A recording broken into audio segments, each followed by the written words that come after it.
Let's get started. There might be a couple of people who drift in. It almost never fails to happen. Thank you for coming. My name is Pablo Yañez. I think I know all of you. You might not recall, Ginny, we are now part of Apple instead of IT. Yeah. Apple stands for the Associate Provost for University eLearning Initiatives. That's why we go by Apple. Long title. I wouldn't get confused with anything else, right? Today, I'll be here. My colleague Adam Barger, who is also an e-learning specialist. And we have Judy Harris, who we'll talk a little bit about later. So today we're here for digital tools for academic writing. Can you guys see? Yeah. Okay. So we thought we'd start with academic writing has been around forever, obviously, right? So it doesn't necessarily look like this now. But today we're going to talk about how we can use digital tools to sort of help support this activity. For the fall e-learning workshop series, we try to tie what we do into sort of teaching and learning theory. And for this semester, we're tying things to universal design learning. Universal design learning is a theory and an approach that encompasses variability in students' learning. So our students are not all the same. They come with different backgrounds to us, with different sets of knowledge, with different experience. And universal design learning tries to both use that as a strength and address that in how we teach. Accounting for learner variability, we try to do in three different ways. We try to do it by multiple means of engagement. So this is how we engage the students. We do it by multiple means of representation, how we get materials to them, as well as multiple means of action and expression. So the action and expression part and the engagement part are the two factors of this that we'll be talking about. So when you assign a writing project, it might be a fixed writing assignment, or it might be a thesis or a dissertation that you're working on. The end part for the expression might be a fixed product that you're trying to get them to produce. But how you get there, you can account for variability in how you provide feedback for them, how you engage with them. Is that? Oh, is that? Oh, sorry. I didn't know if that was me. Today we'll be mainly dealing with how you engage students differently and how you get them to express what they're working on. So first we're going to be looking at. First, we want to talk about the workshop goals. Today, specifically, what we want to do is identify and explore digital tools and resources that scaffold and structure the academic writing process. Okay, so scaffolding is a term that's actually fairly new to me. Are you guys familiar with what we mean by scaffolding? No? We have both yeses and nos. So by scaffolding is the process by where you stage things where learning is based on learning. So you're layering the students' learning and the way that you provide feedback to them in a staged process. So let's say you assign your students a writing assignment. Not only where they start from is scaffolded by what they had knowledge of before, but also you want to stage it so that you give them multiple chances to receive feedback on what they're working on so you can try to get them to develop a certain skill set. So first we're going to start with Suzanne Raitt, who's a professor in English, who's going to talk to us a little bit about sort of traditional writing and how she goes about it. So for me, there is no traditional writing process. There is academic writing, there is writing for the web, there is writing for a newspaper, there's writing for a text, there's writing a letter. And when I teach writing, the thing I want to focus on most of all for the students is that all good or formal writing has certain things in common. It has a message, an opinion, a claim, an idea, or what we call in academic writing a thesis. It has to explain, defend, and prove that thesis or that idea or that opinion in a way that's persuasive and compelling. And to do that, it has to build a logical and coherent argument that is convincing because of the way it's structured, but is also convincing because it draws on evidence that is carefully chosen and carefully interpreted. And it has to come to some kind of conclusion. And of course, it has to be written grammatically and clearly. So I tell them these are the basic principles of good writing. And it doesn't matter what you're writing, these are the principles you need to adhere to. Even if you're trying to persuade someone who's broken up with you to get back with you, you've got to have the message, you've got to have the compelling argument, you've got to have the emotional resonance, and you've got to have the evidence. It doesn't matter what you're writing. So in my classes, once we've established that, I say, in college, we teach you these things through something that we call academic writing, or you could call it traditional writing.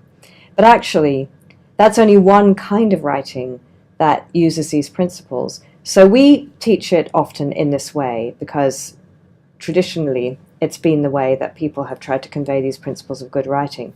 But for me, it's not good writing unless it does one more thing, and that is communicate in a way that is appropriate for the context, that is directed to a specific reader or a specific audience. And you are not a good writer until you are versatile in that context. You have to know, why am I writing this and who am I writing it for? So that's why I have a lot of different kinds of writing assignments in my class. And that's partly why I incorporate technology, because in some ways it's easier for students to understand that they're writing in a different context if it looks different. So sometimes I have them just, interview each other and just turn it in as a paper. But it's harder when they do that for them to understand that this is not a piece of academic writing. Whereas if they know it's going to go up on the web and they're going to see it up on the web and they have to think about how it's going to interact with visuals and how to engage people visually as well as through language, then it's much easier for them to think, yeah, this is a different kind of writing. How can I do this kind of writing well? All right, so the first part, we'll pause it right there, is her talking about traditional writing, what makes for good writing, how she structures that to her students. Do you guys have any thoughts? Do you like this vision of as a starting point for any, before we get into the digital tools or how she scaffolded her projects, if we want to talk about her vision for just getting her students going? Are you guys teaching 150 Ws for the folks in arts and sciences? Does this sort of jive with what your approach is for getting them started on writing? And mine are going to be doing technical writing, but like she says, there's these common elements, so that's Right. all. Tim, were you teaching? Yeah, I'm teaching writing about film as a form and social practice, but we've been doing exactly what like set up the same terms of needing to have an argument, a thesis, evidence, and then working with them on kind of style issues. So absolutely. So I think it's a good starting point to start with the commonalities before you get into how you might do different things in different venues, right? Okay, so let's listen to the second part where she talks a little bit about that. The first assignment was something that I called the Incredible Shrinking Paper. And the Incredible Shrinking Paper was designed to help students understand that you could have an idea and an argument and a collection of evidence, and you could present it in different ways to persuade different audiences, but it would be basically the same idea. So the first thing they did was to write a traditional 5-page academic paper about one of the novels that we were reading. And then I critiqued it, and then they incorporated it into a paper that was twice the length of 10-page paper. So they could revise what they'd written in the 5-page paper and build it into this longer paper that was also supposed to be a coherent single piece of writing. Then I told them, so then I graded and critiqued that. Then I told them, take the ideas that are in your 10-page paper and write me a newspaper article about your texts. And there's a very good model for that in a British newspaper, as they used to say at Colonial Williamsburg. British things are ever the best. And this British newspaper, The Guardian, runs every week a feature that's called Poem of the Week. And they take a well-known poem, like, for example, Gray's Elegy in a Country Churchyard, and they have an academic or a journalist write an article about the poem that's for the general reader, but specifically the general reader of the Guardian newspaper, which is middle class, liberal, educated, the intellectual elite in some very broadly defined way. So we read a few of those, my students think about what that's doing, and then they have to rewrite their paper for that audience. And I tell them, think about voice, think about who your reader is. This is somebody, let's say, sitting in Starbucks. They're curious, they're bright, they're interested, but they don't want to read an academic paper. So how can you represent your ideas in a way that speaks to that person? And that assignment was totally fascinating to grade, because some of the students who were not that strong in class knew exactly how to modulate their voice, and others who had really got stuck into achieving very highly with academic papers really foundered. They couldn't find any kind of conversational tone. So they did that. And then their final assignment, which was just a joke and it wasn't really graded, but I did give them a prize at the end of the semester, and I had the winning entry put on a cake, was that they had to boil their paper down to a bumper sticker. And then we had a competition for the best bumper sticker, and the winning one, as I said, I photographed it and put it on the frosting of a cake. And in our last session, which was a kind of party/conference, I unveiled the cake and we all ate the bumper sticker. So I think, like Adam said yesterday, anything with a British accent is really gets an extra check mark. I think that she's talking about some really interesting stuff here. Is there anything that struck you when you heard this? Was there? I mean, she addresses the sort of learning variability in actually two kind of interesting ways, in how the projects that she's asking them to do. So she's kind of asking them to write about writing, right, which is not something that they're not used to doing. They're not used to, right? Yeah. And I know with my students, it's always much harder to write shorter than longer. Much harder. It is hard to edit anything, I find. And it's really important. Right. So as far as learner variability,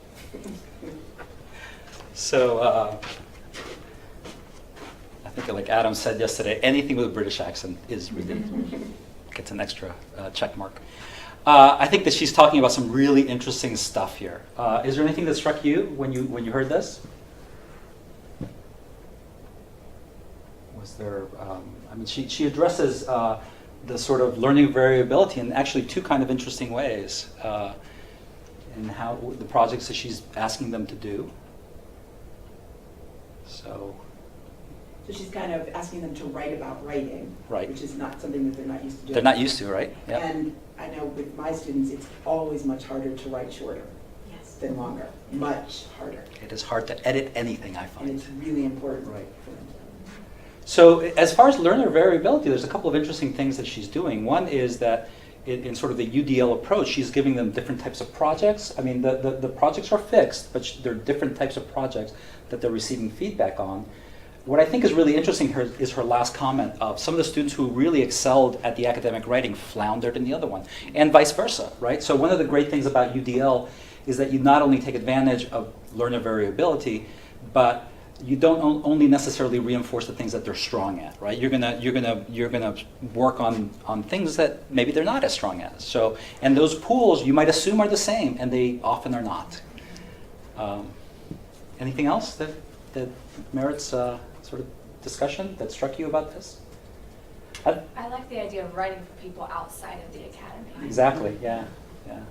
I have a faculty member that I worked with a couple of years ago, who's in the anthropology department, who kind of it's sort of convergent evolution. He sort of invented the call 100 communication aspect, and he did it for a 150 course where he had them do something very similar, which he had them do a traditional paper, academic, but then he had them use that same information and convert that into a blog post where you're talking to, just like she says, sort of that guardian crowd, right? Educated, but not necessarily wanting to get too much in the weeds. And then the final step that she did, or that he did, was to have the students do a quick sort of PowerPoint presentation to the project was William and Mary logoed materials.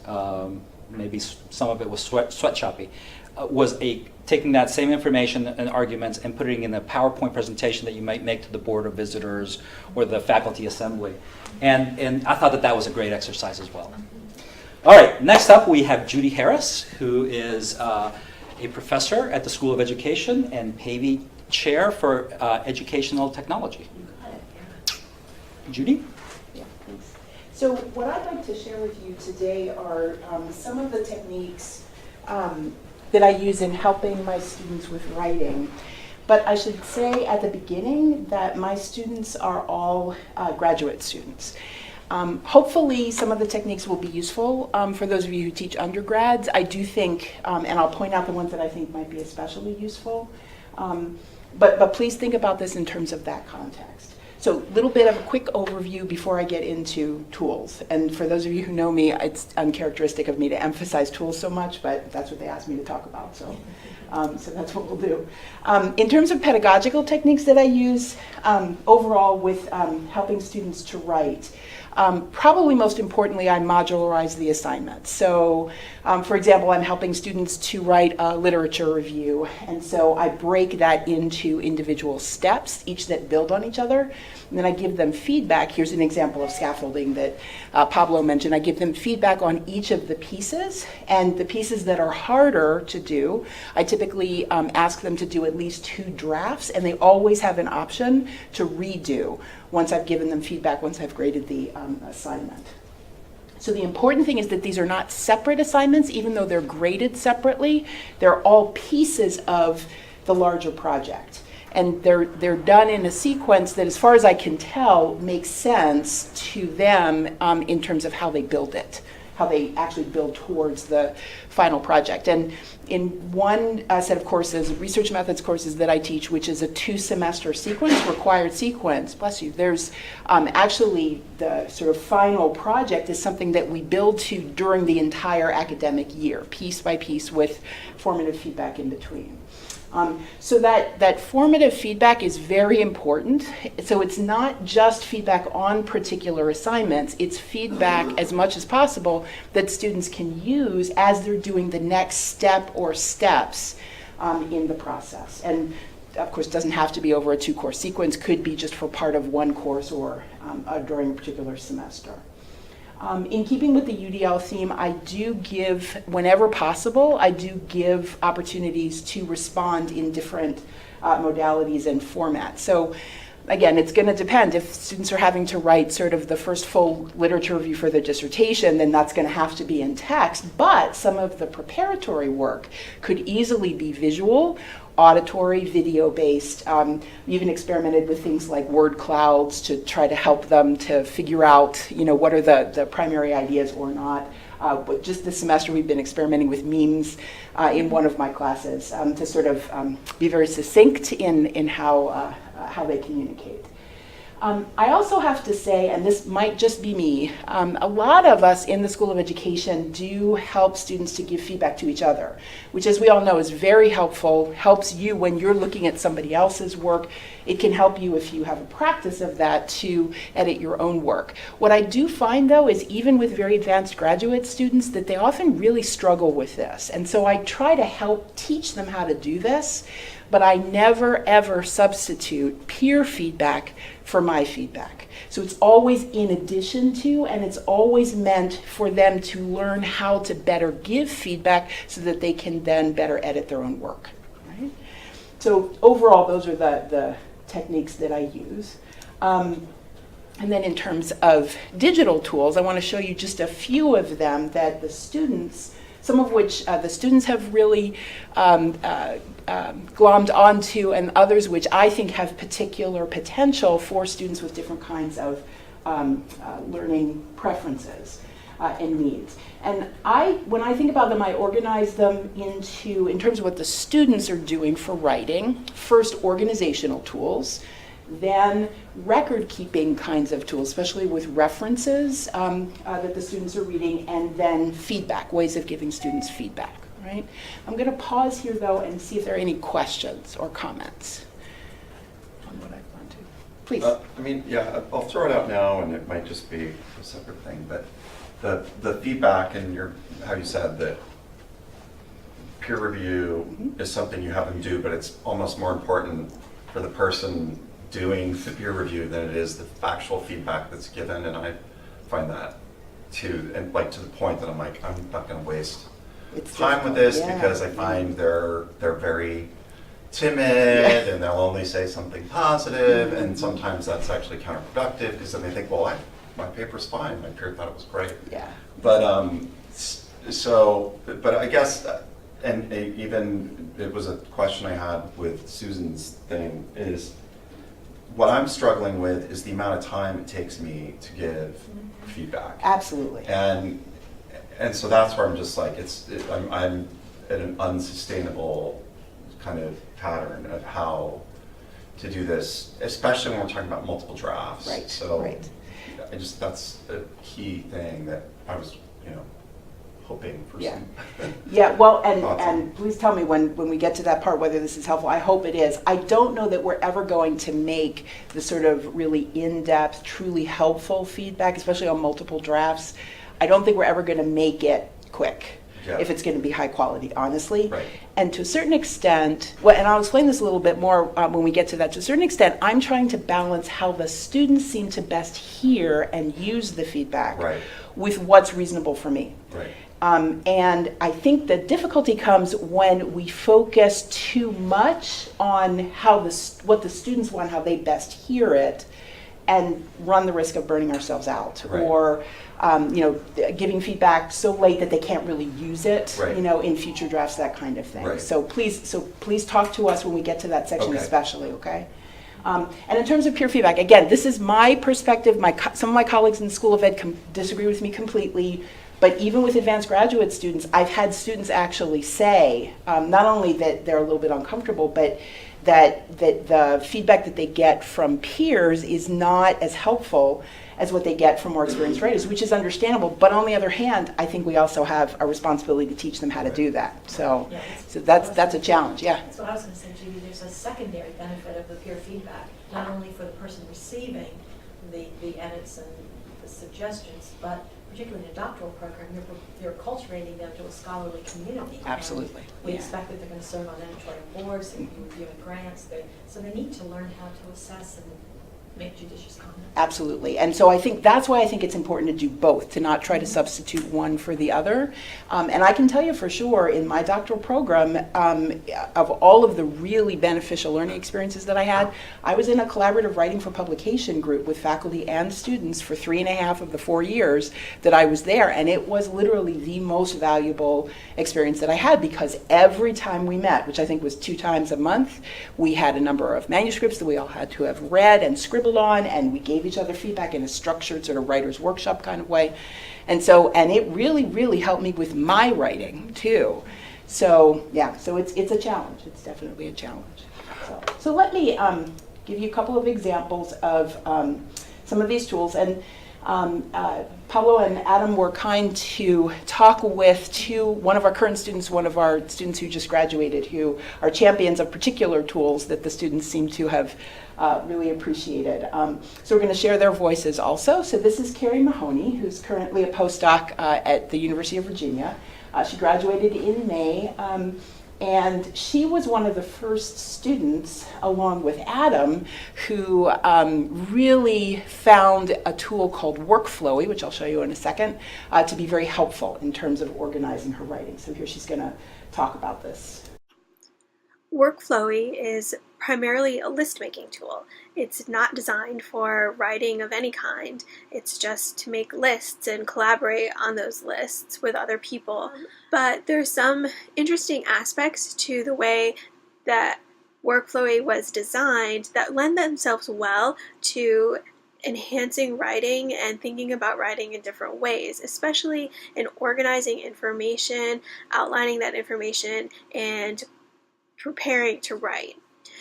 Workflowy is designed as a very expandable and collapsible outline. So every subsection and sub-subsection can be collapsed on the screen so that sections that in Microsoft Word would be very, very far from each other all of a sudden can sit right next to each other in Workflowy. I think for me it helped me to consider maybe some of my assumptions in different ways, think about what I was missing or needed more of, maybe more elaboration on. in organizing articles that I had read and information in those articles and their citations, I found it really helpful to create a list in Workflowy with the citations, maybe key quotes, my annotations in lists and sublists right in Workflowy. And in doing that, I added hashtags to all of those bullet points and sub-bullet points, is that I could search by 2 or 3 hashtags. So finding there may be a lot of articles or notes in my list that have one particular hashtag on it, but how many of those notes in common have 2 or 3 of the same hashtags. So that was really helpful in kind of condensing and narrowing and focusing on what was really important for one section versus another section. But it's an organizational tool. So I think that really helped keep me organized, helped me find things that I was looking for. I knew they were safe, I knew they were there. When I was then ready to actually start writing a manuscript, I had my Word document where I was going to do my typical writing like anyone did, and Workflowy open right next to each other so I could make changes if I needed to, but really know the order I wanted to put things in, and be very prepared. So I was sitting down to write feeling pretty confident, and that process went much more smoothly for having done a lot of prep work before the actual writing. One of the things about Workflowy that's important to note is that it really is only as good as what you do with it. It doesn't do any work for you. You can't do anything with it unless you fill it with content, and you create those hashtags, and you think about how things can be manipulated and moved around and juxtaposed in ways that help you think through whatever information it is you're trying to sort through in the writing process. It's certainly a tool that I will continue to use. I love knowing that all the work I've done in the past is still sitting there. So if there's notes that I took on an article a year ago and it ends up being relevant to a future project, those things won't get lost. It will still come up when I search that hashtag when I go back to it. Okay, so I've seen students use Workflowy for their writing in basically 2 different ways. And each has their own sort of style. One way is when they're reading the sources that they're going to be using in their paper that they're writing. And so if you saw the demonstration on the screen, it was actually not Carrie's Workflowy, which I'll show you in a second, but it was a different one. So students use Workflowy.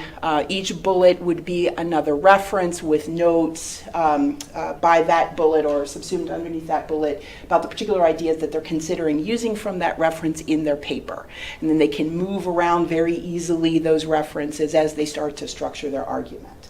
Another way that I've seen students use Workflowy, which I think is even more powerful in terms of writing, is literally to organize the argument, the structure of the paper itself.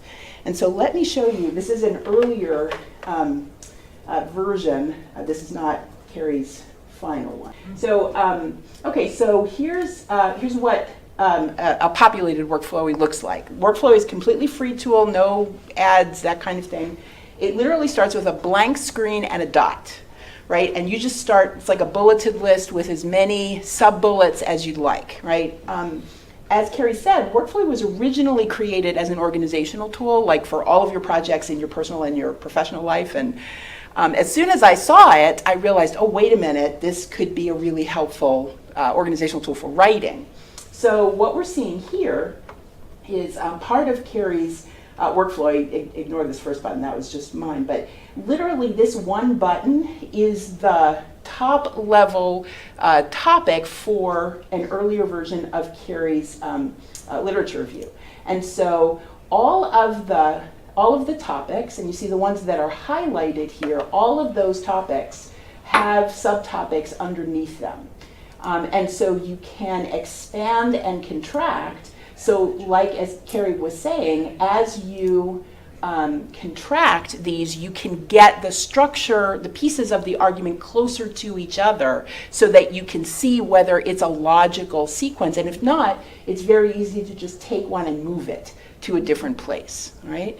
And so because the number of sort of subcategories underneath each of these really is infinite, so no matter how large or small the paper, the organizational possibility is consistent and I think is particularly powerful. The other thing, as Carrie was saying, is that once you have a Workflowy account, at least for now, your information stays there. So if it's a long-term project, or if it's a series of several papers that that you're going to be writing maybe in different classes, but on essentially the same topic, you still have that you can use, right? Obviously you can have several projects on here. This is a different application of Workflowy in terms of me giving the students guidance about how I'm suggesting that they structure, in this case, focus for a design for a research study, okay? And I apologize that this is going to be really brief because there are a couple of different tools that we want to show you, but let me just ask if there are questions or comments about this particular tool or the use of this tool. Does this, can you open this in Word? What you can do, it's not directly transferable, but I tested this on purpose, trying to break it. Basically, you copy and paste it, goes right into Word, no reformatting needed. With everything expanded. And everything expanded, exactly. Yeah, exactly. And so you could do that also. Like if for some reason the students are starting in Word and then they want to transfer over to Workflowy, I would suggest starting in Workflowy just because it's a lot more flexible, but they can do that also. Yeah. Other? Judy, it was kind of interesting. We didn't have somebody that might be working on that yesterday, but I see Tim in here today. Wouldn't this be kind of cool for doing like a screenplay? Like for actually almost using it like a storyboard for doing either the actual text, but also just the setup.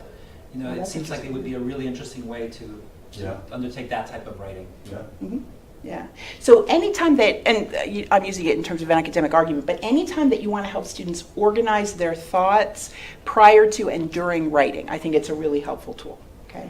Now, what you might notice is that this is sort of more traditional. It's not a formal outline, and I do find, at least with our students, that when I ask them to do a formal outline, it kind of trips them up. The format of the outline itself, do I use Roman numerals or not? And so that's one of the reasons why Workflowy, I think, works better, because it's clear how it's organized, right? Topics and subtopics and sub-subtopics, but you don't have to worry about, is this a Roman numeral or is this a an Arabic numeral or a letter or whatever. So if you asked if you asked your students, okay, let's use this tool, they can copy and paste it and send it to you, or? Oh yeah. I mean, a lot of times you can collaborate also in Workflowy. I'm glad you asked that question. So like you can give somebody else either access to the entire Workflowy document, or what's really cool is you can give them access just to one bullet, right? So if a student, for example, is using bullet and everything underneath it. So if a student is using Workflowy for several different papers, they can give their professor for one paper, they can make that professor a collaborator so the professor can see under just that bullet, whereas another professor, they could make them a collaborator on a different bullet.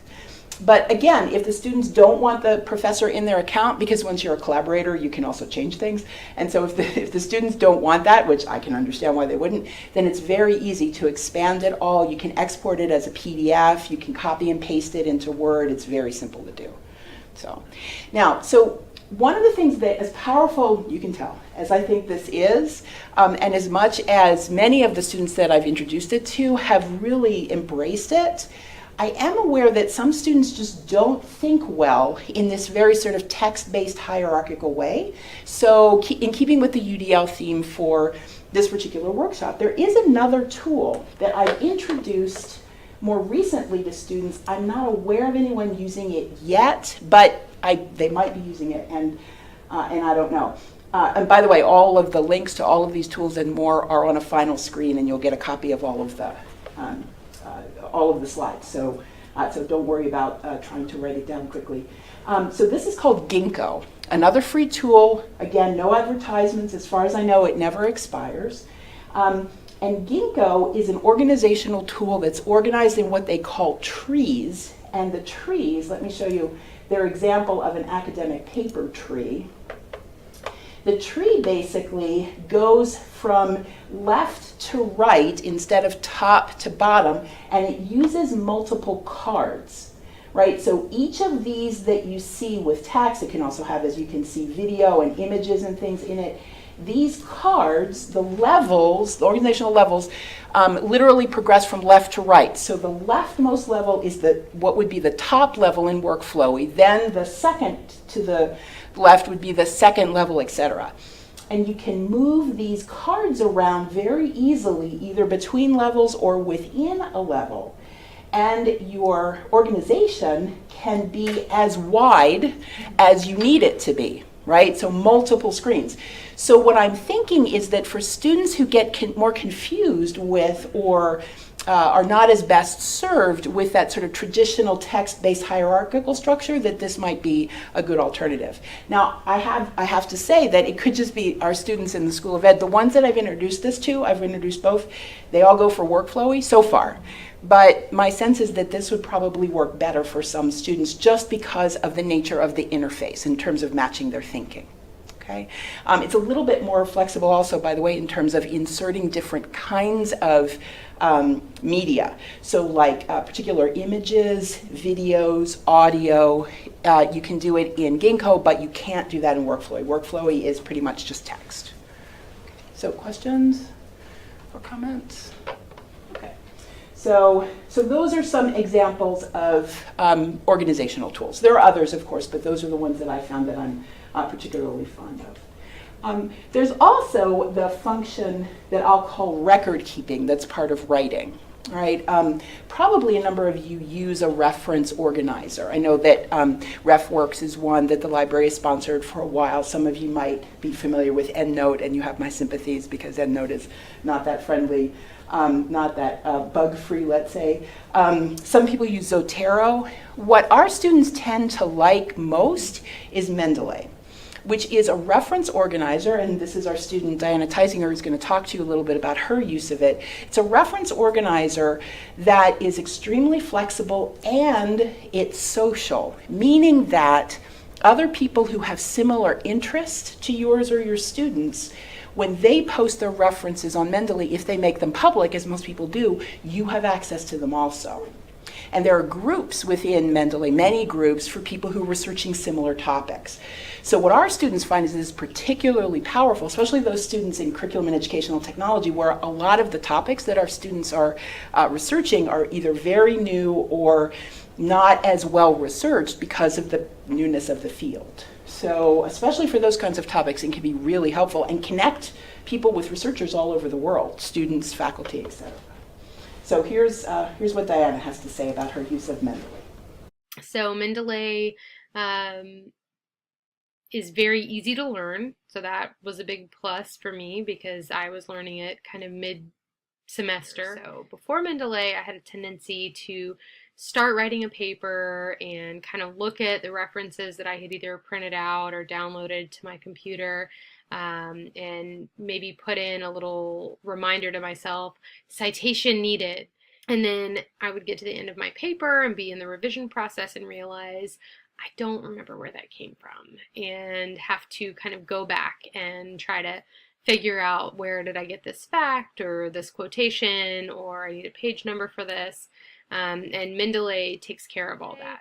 And I just insert the citation in Word, Microsoft Word, that links to the actual paper, the PDF or document in Mendeley. And then at the end, the nice additional bonus feature of that is when you get to the end of your paper, you just use the shortcut to say generate bibliography, and your reference list is there. But it's very convenient to have everything all in one place, organized into folders and searchable. So one of the things that I really like about Mendeley is that you can annotate with Post-it notes or with just regular notes in the note field as you're going, and then later on you can go back and search all of that. You can search the actual documents, you can search the notes that you've made and the post-its the little virtual post-its that you've added to the articles. You can extract the highlights if you're a highlighting person. and go back and find those kind of like key pieces of information. So I've used Mendeley for all of that, for convenience, for avoiding procrastination, for kind of keeping things organized and searchable, also for collaboration. A colleague and I worked on a research project together, and we split up the reference management portions of it, and then we all had access to everything, and we could leave notes for one another. And then if I started writing up my section and realized, oh, I really need another reference about this, but that's kind of her piece, I could still go through and see things that she had added into our shared folders.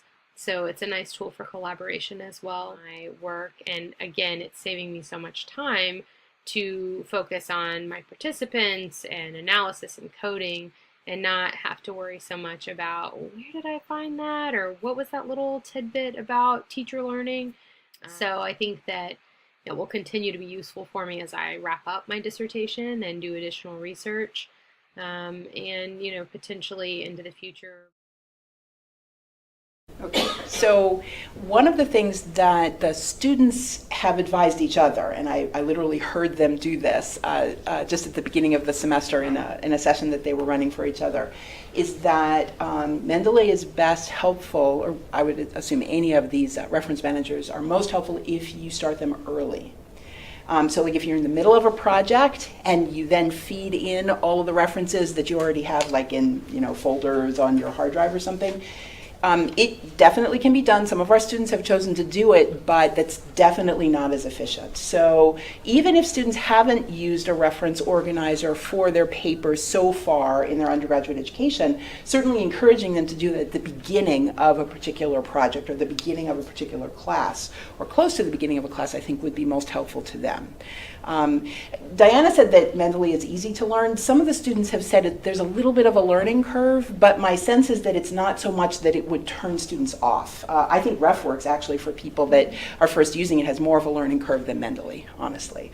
Mendeley also has downloadable apps so that you can, and it will sync across all of your devices. So whatever, Mendeley has versions for any kind of device that you're using, an iPad, a phone, different Mac and Windows desktops. So if you use multiple devices, which our students certainly do, then as long as you remember to sync it, you do have to remember to sync it, then it will sync everything that you do on all of those different platforms. So, I apologize, this is a very quick treatment of a big topic, but are there comments or questions about that? I've tried to use Evernote just for my own stuff, and so I'm just wondering how this compares.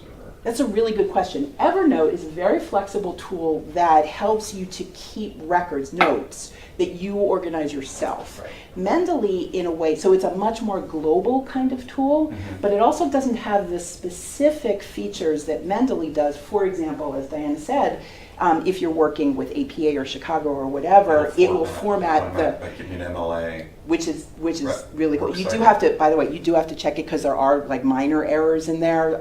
Our students have found, but so the things that are specific to, for example, highlighting, making notes, attaching that to a particular reference, could you do it in Evernote? Yes, but you, the user, would be organizing that.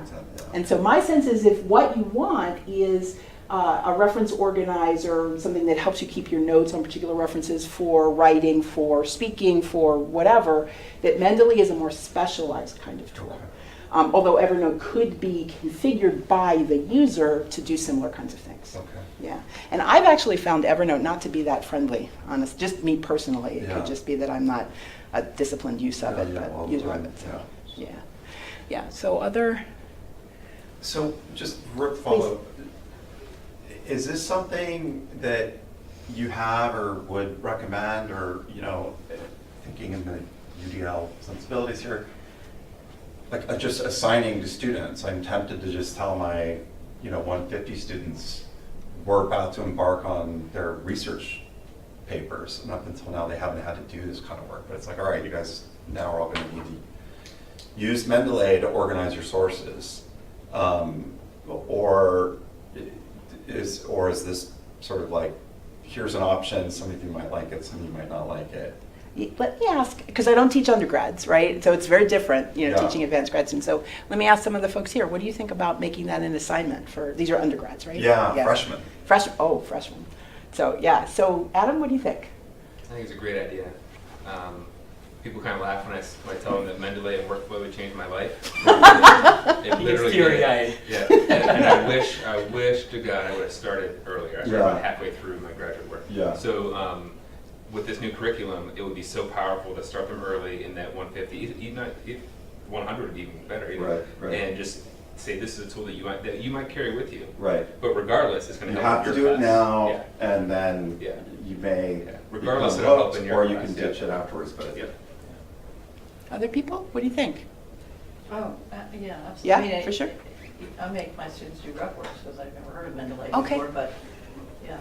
And do you like RefWorks, or do you? Yeah, I mean, because you can, it's on the SWEM website. And, you can import directly as long as you have it open. When you're looking up things, you can automatically put it into your RefWorks folders. I think one it's big difference. pretty good. I like it. Mendeley, or RefWorks is officially supported by the college. There's been times in the past where Paul Showalter and I will go into a class and share both and then tell the professor or the students they have a choice. That one is officially supported, but the others you're able to use. Yeah. But I think, particularly for freshmen, and a lot of my students are juniors and seniors, and I Right. still make them do it. And Do you? a lot Okay. of them have never even heard it before. Really? It's like, Okay. I'm like, did you ever do your bibliography? Right, yeah. You know what I would suggest, if you're going to do it, is have an optional workshop. I do that with my advanced grad students too.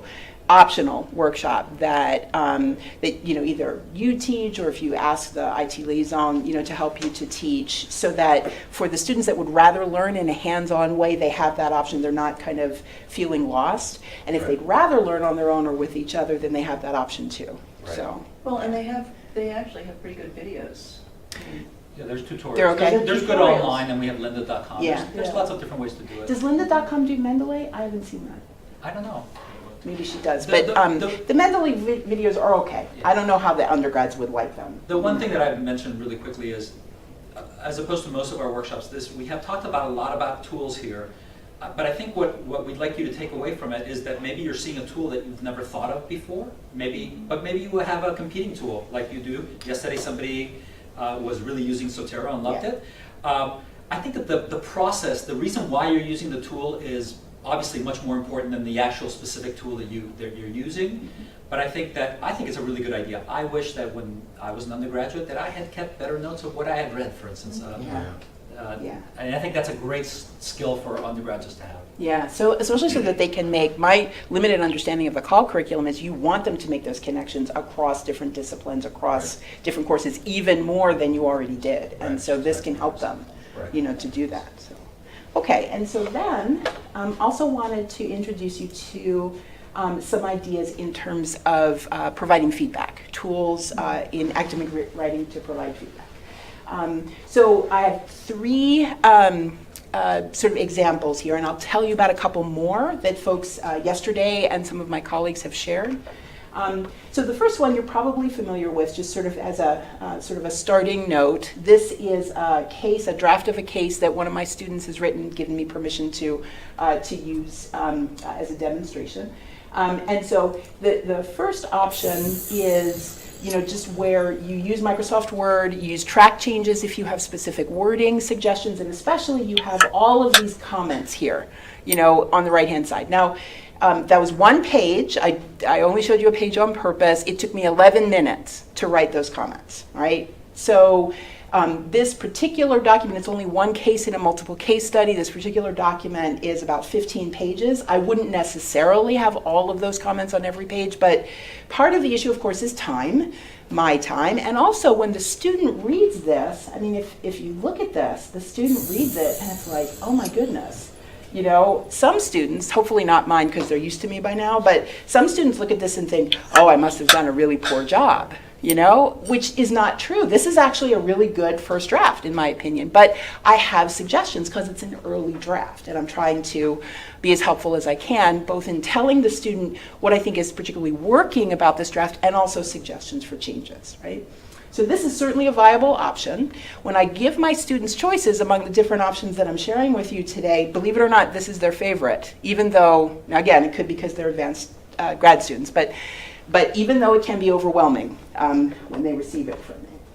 Another option that I've tried and I've given students the option to use, which my students don't like it as much, but yours might, is audio. So I'm in the same draft, right? And so because I became aware, wow, there's a lot of bubbles even just for the first page, I thought, okay, so let me record audio, record my feedback just in terms of my voice so that they can hear more of the inflection. So like as Pablo is fond of saying, especially for the students who are more timid about their writing and about getting feedback on their writing, less experienced writers, when they can hear the inflection in your voice, maybe they realize that, oh, it's not too bad, you know, because they hear you. So I won't play the whole thing, but so I'm giving her feedback now on the next several pages in audio. Yes, you're right. The right-hand column is getting pretty crowded with all those green bubbles, and it's only the first page of the draft. So I'm going to switch to audio here. I think that the contextual information that was contained in the first couple of paragraphs is absolutely essential. Really good idea to start the case with that. I do have some suggestions in the written comments for some of the points that I think could be fleshed out a little bit more. We don't want to make the section too long because we don't want the reader's attention to wander, but I do think just a little bit more information, especially about the kinds of students that Julie and Laura would be teaching in this particular district. I think that would really help your reader to understand the context even better. Okay, so I gave her about 2.5 minutes of audio feedback there. Now the advantage of this is that they can hear you, right? And they can hear the inflection in your voice. There's another advantage in that I've inserted it in 2 different ways here. If you just insert an audio file, and we have some links, I have links to a free audio only recording tool on the web that makes it easy for you to do that. You can put as many of these inserted into a Word document that a draft that the student has given you as you'd like. So you can make them very short and very frequent and sort of position them where you want them to consider the feedback. Another way to do it, which I had to do for Google Slides, is you can make a little movie with just a still image. It doesn't have to be a caricature of your face, but just a still image for them to look at, and they can hear the audio, right? The issue with this is that it's harder to show students exactly where in the draft you're commenting on than this next option, which is to create essentially a screen capture, live video with your audio comments, a screen capture as you're working through their document. So I use Screencast-O-Matic. It's a free tool. There are a number of free tools that you can use for this. Okay, so we're moving on now to the next major section in your draft of your case study. You've just introduced us to the 2 co-teachers for this particular case. You've given us some background information on their school, their district, a little bit about the geographic area, and now you're starting to present just a little bit. I know I'm competing with myself here, but like if I go a little bit further here, that you presented as results from this point here, the individually held knowledge subsection, to the end of this particular case draft, to be really balanced, clearly stated, and especially you situated your results that you generated from data analysis for this particular case really well within relevant extant literature. And that's not an easy... So you get a sense, right? So that the advantage of this particular way of doing it is, again, they have the inflection, in your voice. And I found this particular method much better suited to sort of broader kinds of feedback, like overall organization. Here you need more information in this part, this whole section, or even this whole draft about these topics versus those topics. So you get a sense, right? So that the advantage of this particular way of doing it is, again, they have the inflection, in your voice. And I found this particular method much better suited to sort of broader kinds of feedback, like overall organization. here you need more information in this part, this whole section, or even this whole draft about these topics versus those topics, or you don't need to spend as much time on these topics, because you can sort of scroll through and highlight or point wherever you're talking about. Disadvantage with this then is that it is linear. The students can't scan as they can your written comments and like zero in on them. So like if they want to go back and hear your comments, they're going to have to, essentially retrace where they were in the video. So none of them are perfect. None of the methods are perfect. I've also used color coding where and a key, bright green is awkward wording and light blue is grammatical errors and that kind of thing. And then I reproduce the key for the students. That saves me time. They don't pay attention as well, I found. No. And I'm not sure why, but that's true. They pay best attention, at least in my experience, could be just my students, the level of students that I'm working with the actual written comments, which unfortunately are the ones that take us the longest. Yesterday, Paul Heidemann shared that he does a version, an adaptation of color coding where he literally, on his tablet, he literally hand writes in different colors. So he'll handwrite like an abbreviated note, and if it's in hot pink, then they know he's talking about awkward wording versus dark green, and they know he's talking about, give me more examples. And he puts a key in there. So that's a possibility too. I haven't used that particular one. I think it's going to be based on a little bit of trial and error based on what your students seem to take in and actually use in their revisions best. Mine do seem to respond best to the individual comment bubbles.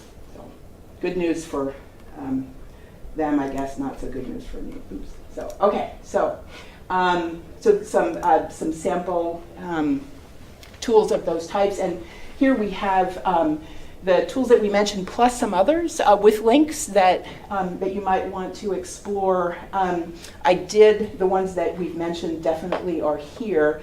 I also wanted to let you know, even though we didn't include it in the presentation today, that there is a free grammar checker that's actually very powerful that works within both email and Word, believe it or not, the whole Microsoft suite. It works in presentations also, called Grammarly. And also, Pablo and Adam asked me to link some writing resources, so handouts, things like that for students, to help them with particular issues in writing that we put here. So, okay, so questions or comments? Is that what we're ready for? In your experiments with those different approaches to feedback, do you find any one of those takes you longer, or sort of like, for example, when I switch to track changes as opposed to just writing, I find it takes me longer. But I'm just curious what. What I try to do, I'm not always good about this. What I try to do is only do track changes on later drafts, and only do it to do it as minimally as I can. It's difficult for me to avoid doing that, and sometimes students literally have to tell me, please just write me a comment about this and I'll fix it. And then it's like, oh, okay, I've used track changes too much. So especially in earlier drafts, I'll make a rule for myself and I'll tell the students I'm not going to make any fine editing suggestions. I'm only going to give you comments here. So that's, in one way, that's part of it. I also don't want to take away from them the learning that they do as they're going through and editing their own writing. Yeah. Now again, that could be different with more advanced students versus less advanced students. I wouldn't know.